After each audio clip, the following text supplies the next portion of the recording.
हामी यति बेला सल्यान जिल्लाको खलङ्गामा छौँ। जिल्ला निर्वाचन कार्यालयको यो कार्यालय परिसरमा छौँ। उहाँ हुनुहुन्छ सल्यान कपुरकोट गाउँपालिका वडा नम्बर 5 रिम जामुने चौरका 19 वर्षीय अनुज नेपाली हुनुहुन्छ। आज जिल्ला प्रशासन कार्यालय सल्यानमा नागरिकता बनाउन चाहिँ उहाँ आउनु भएको छ। शारीरिक बनावट हेर्दा लाग्छ उहाँ चाहिँ हामीले भर्खर नाप्यौँ। उहाँलाई चाहिँ उहाँको उचाइ 35 इन्च रहेको छ उहाँको चाहिँ उचाइ।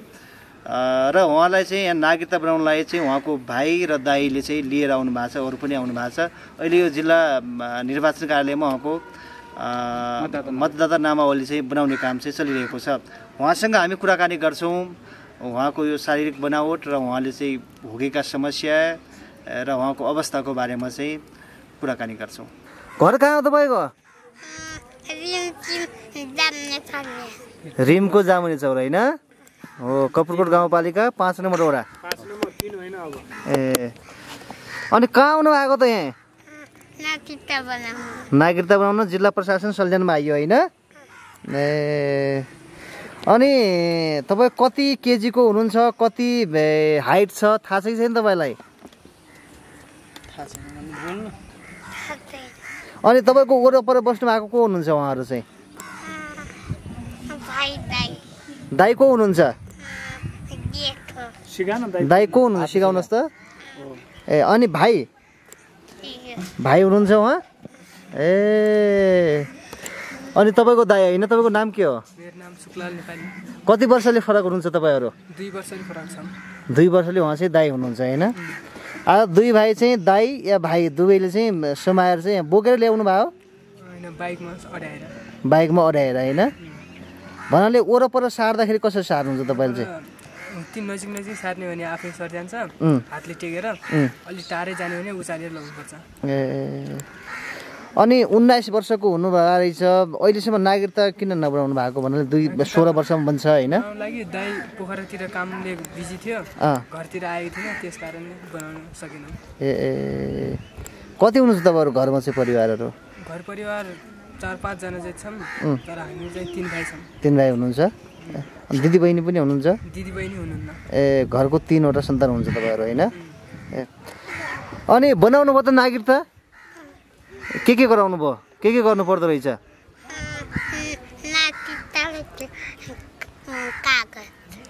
नागरिकताको कागज आउँदो रहेछ। अनि के भन्नुभयो माथि सिडिओ साहबले? के भन्नुभयो?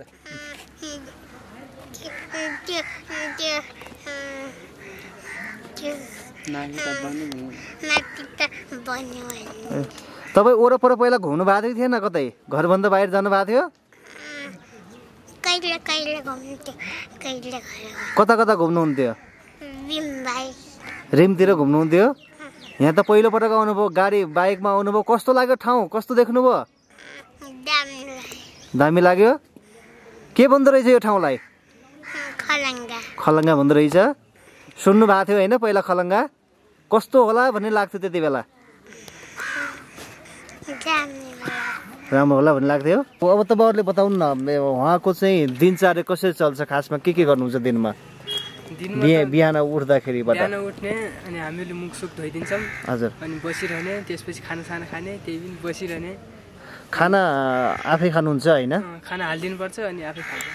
अनि बाहिर भित्र गर्दाखेरि टोयलेटसम्म आफै जानुहुन्छ? टोयलेटसम्म आफै जान्छ। अहिले कहिले लास्टै लाग्यो भने उचालेर लग्नुपर्छ। हतार भयो भने एकजना चाहिँ उहाँको लागि चाहिँ रेखदेख गर्ने मान्छे चाहिँ चाहियो होइन? के असहज हुन्छ तपाईँहरूको जिन्दगी र उहाँको जिन्दगीमा चाहिँ असहज के हुन्छ? जस्तो हिडडुल बाहेक अरूको चाहिँ, जस्तो हिडडुल त गर्न सक्नुहुन्न, त्यो बाहेक अरूमा चाहिँ के असहज हुन्छ? उसलाई हेरिराख्नु पर्यो, त्यो त नुहाइदिनु पर्यो। अनि दाइको नाम चाहिँ के हो?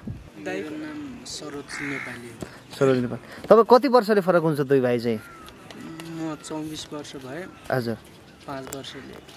5 वर्षले कान्छु होइन? अनि तपाईँलाई थाहा होला उहाँ जन्मदाखेरि तपाईँ 5 वर्ष भइसक्नु भएको थियो, त्यो बेला त तपाईँ थाहा पाउनुहुन्छ होइन? यो अवस्था सुरुदेखि नै यस्तै अवस्था थियो? सुरुदेखि नै यस्तै थियो। के लाग्थ्यो त्यति बेला सुरुमा चाहिँ तपाईँहरूले चाहिँ भन्नाले 1-2 वर्षपछि अन्तरालमा अलिकति यो खालको देखियो होला होइन?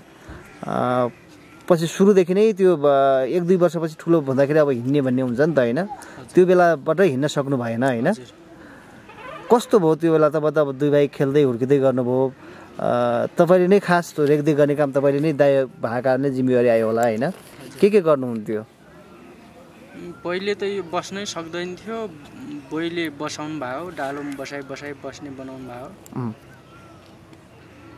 अनि अरू उहाँले थाहा पाउने कुरा बोल्ने कुरा अरू बुझ्ने कुरा चाहिँ तपाईँ हामीहरू जस्तै छ कि फरक छ के छ उसले सब बुझ्छ सबै बुझ्ने खालको होइन हामी जस्तै छ स्मरणीय शक्ति ए अनि लेखपढ के छ लेख्न आउँदैन पढ्न आउँछ किताबहरू क ख पढ्छस् बाबु कति जान्दैन केही सिकाउनु भयो तपाईँहरूले सिकाएको आएन अनि उहाँसँगै आउनु भएको छ गाउँबाट दुईजना पनि हुनुहुन्छ तपाईँहरूको नाम के हो मेरो रमेश परियार हो सर हजुर अनि मेरो घर चाहिँ रिम 5 पर्छ तपाईँहरू छिमेकी के आफन्त छिमेकी अनि प्लस मेरो भाइ पनि पर्छ हो फुपूको छोरा भाइ पनि पर्छ उसलाई चाहिँ लिएर आएको के छ खासमा यो खालको जो उहाँको यो छ नि शारीरिक बनावट होइन तपाईँहरूले पहिलेदेखि हेर्नु भएको छ देख्नु भएको छ खास के पाउनु भएको छ यसमा चाहिँ कस्तो छ तपाईँको बुझाइमा त अब सर के बुझ्नु अब म उतिकै टाढा नै रहन्छु त्यतिको उसँग साथमा पनि बस्दैन म र म उसँग टाढा नै छु अब केही समस्या पर्यो भने चाहिँ लगभगमा अब आवाज जावत चाहिँ भइरहेको छ अब त्यति उसँग बसेर चाहिँ त्यति टाइम दिन सकिँदैन सर जस्तो यो सेवा सुविधाको हिसाबले अरू सरकारी निकायबाट पाउने केही पाउनु भएको छ उहाँले त्यो उहाँले